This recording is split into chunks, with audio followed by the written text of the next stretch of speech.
Dios les bendiga, mis queridos hermanos y hermanas, bienvenidos y bienvenidas para que juntos meditemos, reflexionemos, nos alimentemos con la palabra del Señor, que es la lámpara para nuestros pasos, la luz en el sendero de nuestra vida, nos dice Salmo 119, versículo 105. Y más importante, que abramos nuestro corazón para que allí sea sembrada la semilla del reino de los cielos, que es la palabra de Dios, como dice en San Lucas capítulo 8, versículo 11, y que ustedes y yo la pongamos por obra, que no seamos esos oyentes olvidadizos, sino que seamos dichosos o bienaventurados al poner por obra la palabra de Dios que escuchamos, como dice Santiago 1:25. Comencemos en el nombre del Padre, y del Hijo, y del Espíritu Santo. Amén. Lectura del Santo Evangelio según San Juan, capítulo 21, del versículo 1 al 14. Aparición a orillas del lago de Tiberíades. Después de esto se manifestó Jesús otra vez a los discípulos a orillas del mar de Tiberíades. Se manifestó de esta manera. Estaban juntos Simón Pedro, Tomás llamado el mellizo, Natanael, el de Caná de Galilea, los de Zebedeo y otros dos de sus discípulos. Simón Pedro les dijo: voy a pescar. Le contestaron ellos: también nosotros vamos contigo. Fueron y subieron a la barca, pero aquella noche no pescaron nada. Cuando ya amaneció, estaba Jesús en la orilla, pero los discípulos no sabían que era Jesús. Díceles Jesús: muchachos, ¿no tenéis nada que comer? Le contestaron: no. Él les dijo: echad las redes a la derecha de la barca. Y entonces la echaron, pues, y ya no podían arrastrarla por la abundancia de peces. El discípulo a quien Jesús amaba dice entonces a Pedro: es el Señor. Cuando Simón Pedro oyó es el Señor, se puso el vestido, pues estaba desnudo, y se lanzó al mar. Los demás discípulos vinieron en la barca arrastrando la red con los peces, pues no distaban mucho de tierra, sino unos 200 codos. Nada más saltar a tierra, ven preparadas unas brasas y un pez sobre ellas y pan. Díceles Jesús: traed algunos de los peces que acabáis de pescar. Subió Simón Pedro y sacó de la barca a tierra llena de peces grandes, 153, y aún siendo tantos, no se rompió la red. Jesús les dice: venid a comer. Ninguno de los discípulos se atrevía a preguntarle: ¿quién eres tú?, sabiendo que era el Señor. Viene entonces Jesús, toma el pan y se lo da, y de igual modo el pez. Esta fue ya la tercera vez que Jesús se manifestó a los discípulos después de resucitar de entre los muertos. Palabra del Señor. Gloria a ti, Señor Jesús. Oremos juntos, mis queridos hermanos y hermanas. Santo y divino Espíritu de Dios, lléname plenamente de tu luz, de tu sabiduría, de tu conocimiento, para que pueda alimentarme con tu palabra, recibirla con humildad, y que no me contente con escucharla solamente, sino que la ponga por obra y perseverando en ella, que pueda dar mucho fruto y alcanzar la salvación. A ti, divino Espíritu, que eres Dios y siempre nos acompañas, a ti sea el honor, el poder, la adoración, por los siglos de los siglos. Amén. En el nombre del Padre, y del Hijo, y del Espíritu Santo. Mis queridos hermanos y hermanas, bienvenidos y bienvenidas. Hoy estamos leyendo el Evangelio según San Juan, capítulo 21, del versículo 1 al 14. Pedro se va a pescar. Esta es, de hecho, ya la tercera vez que Jesús se manifiesta a ellos. Miren, Pedro se va a pescar y está ¿en dónde? En la barca. Los discípulos siguen a Pedro. La barca representa la iglesia, el mar representa el mundo, los peces representan a los que entran en la iglesia, y la red de pescar es esa unidad de la iglesia que no se rompe porque es infinita.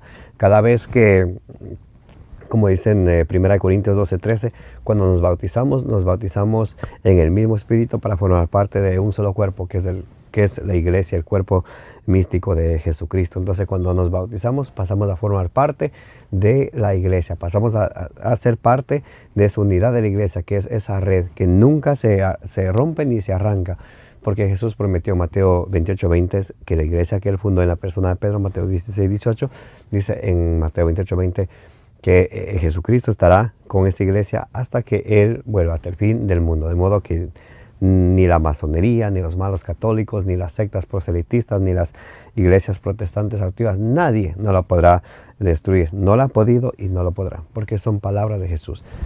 Ahora, muy importante, como es Pedro quien toma los peces de la barca para dárselo a Jesús. Quiero leer para ustedes el Catecismo de la Iglesia Católica, numeral. Vamos a leer dos numerales. Vamos a leer el numeral 645 y 646. Dice: el estado de humanidad resucitada de Cristo. Escuchemos con atención. Numeral del Catecismo de la Iglesia 645.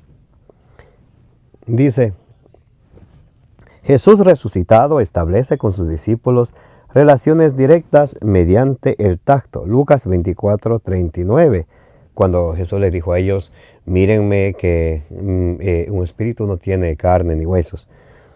En Juan 20:27. Y el compartir la comida, Lucas 24:30 y del 41 al 43. Juan 21:9, lo que estamos leyendo hoy día. Y también Juan 21:9 del 13 al 15. Juan 21, versículo 9 y versículos del 13 al 15. Les invita así a reconocer que Él no es un espíritu, Lucas 24:39. Pero sobre todo a que comprueben que el cuerpo resucitado con el que se presenta ante ellos es el mismo que ha martirizado y crucificado, ya que sigue llevando las huellas de su pasión. Lucas 24:40, Juan 20 y versículo 27. Este cuerpo auténtico y real posee, sin embargo, al mismo tiempo las propiedades nuevas de un cuerpo glorioso. No está situado en el espacio ni en el tiempo, pero puede hacerse presente a su voluntad donde quiere y cuando quiere. Mateo 28:9 y versículos 16 al 17. Lucas 24:15 y versículo 36. Juan 20, versículo 14, versículo 19, versículo 26 y Juan 21:4. Porque su humanidad ya no puede ser retenida en la tierra y no pertenece ya más que al dominio divino del Padre. Juan 20:17. Cuando dice Jesús: suba a mi Padre y vuestro Padre, a mi Dios y a vuestro Dios. Por esta razón también Jesús resucitado es el soberanamente libre de aparecer como quiere bajo la apariencia de un jardinero. Juan 20 del 14 al 15. O bajo otra figura. Por eso, por ejemplo, cuando esto es importantísimo, escuchen otra vez, dice, por esta razón también Jesús resucitado es soberanamente libre de aparecer como quiere. Por ejemplo, yo soy de un pueblo llamado Girón, de Ecuador. Ahí se llama el Señor de Girón porque se apareció ahí, se manifestó allí. En otro lugar donde experimentaron, donde el Señor hizo un milagro, llaman el Señor de los milagros. Obviamente es el mismo Dios. Y escuchen, ¿por qué se llama el Señor de Girón, el Señor de los milagros y así?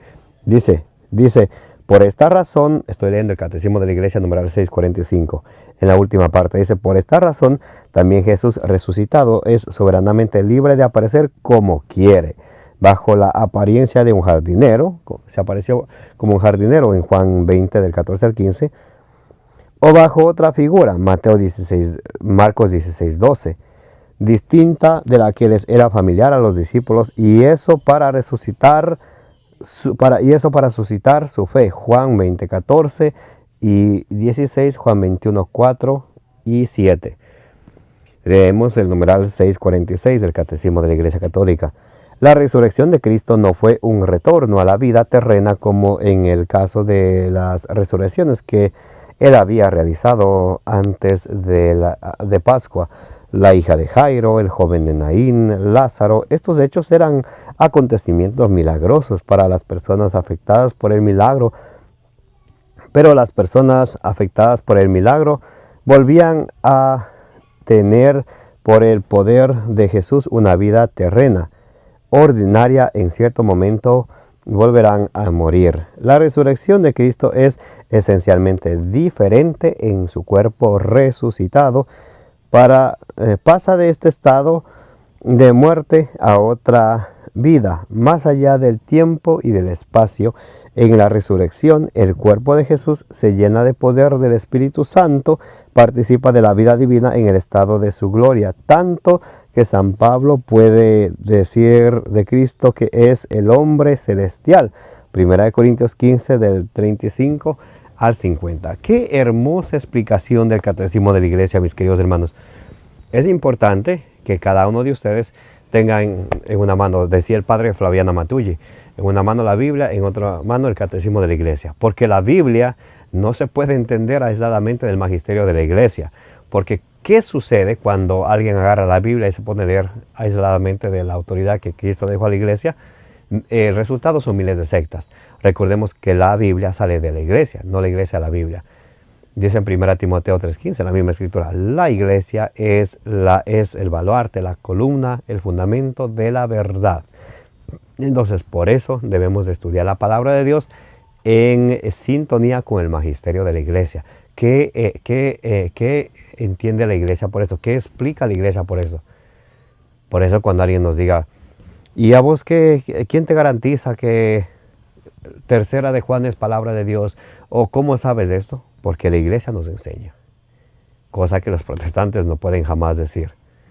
¿Y cómo sabe esto? ¿Quién te garantiza? Yo digo, dice ellos mismos, el Evangelio según San Yo. Y nosotros no somos creyentes para seguir a hombres, sino a Cristo, creyentes. Juan 20:28. Dios les bendiga y les guarde, como dice el número 624, que la Santísima Virgen María, junto con todos los santos, intercedan por cada uno de ustedes, de vuestras familias y del mundo entero. Me llamo Carlos Pauta. Si Dios permite, el día de mañana continuaremos con la reflexión y meditación del Santo Evangelio del día.